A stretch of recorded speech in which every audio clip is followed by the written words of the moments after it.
Okay, we've spent some time pushing the boundaries of religion, rethinking where religion is and what constitutes religion. Now we're going to extend this conversation into hip hop, but first I thought it might be helpful to give you a couple of historical examples of folks and communities that have pushed the boundaries of religion with respect to religious leadership, even bringing into question who God is and where God is to be found.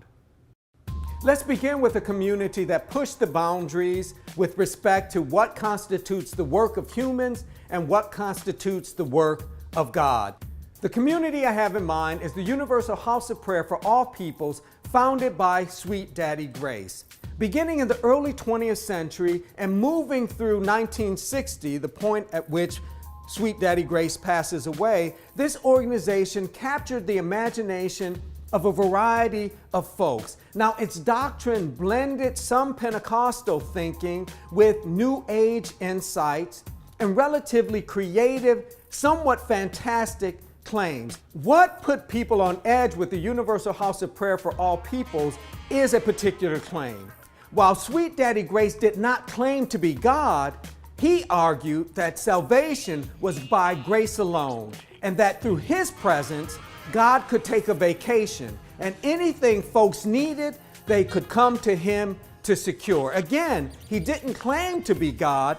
He claimed that his presence gave God an opportunity to take a vacation because grace was there and grace could handle human need. There's another religious movement that is vibrant and gaining attention around the same time that folks are talking about the Universal House of Prayer for All Peoples. Now, the second movement is Father Divine's Peace Mission. There are some clear distinctions between Sweet Daddy Grace and Father Divine. Again, while Sweet Daddy Grace claimed that he was giving God a vacation, Father Divine claimed to be God. You heard me. Father Divine claimed to be God. His movement expanded. He was able to gain the attention and the commitment of both blacks and whites. During the Great Depression, Father Divine held these huge banquets open to anyone. He fed folks during the Great Depression. It seemed as if his resource was without limit. He also developed a different mode of living for his members. They lived together in a commune under rather strict regulations. No alcohol, no swearing, no sexual contact. But these folks had a deep commitment to Father Divine because in this figure, they not only saw a charismatic leader, they saw God incarnate. We spent a little bit of time talking about two communities that rethink the nature and meaning of religion, but there's more to add to this conversation.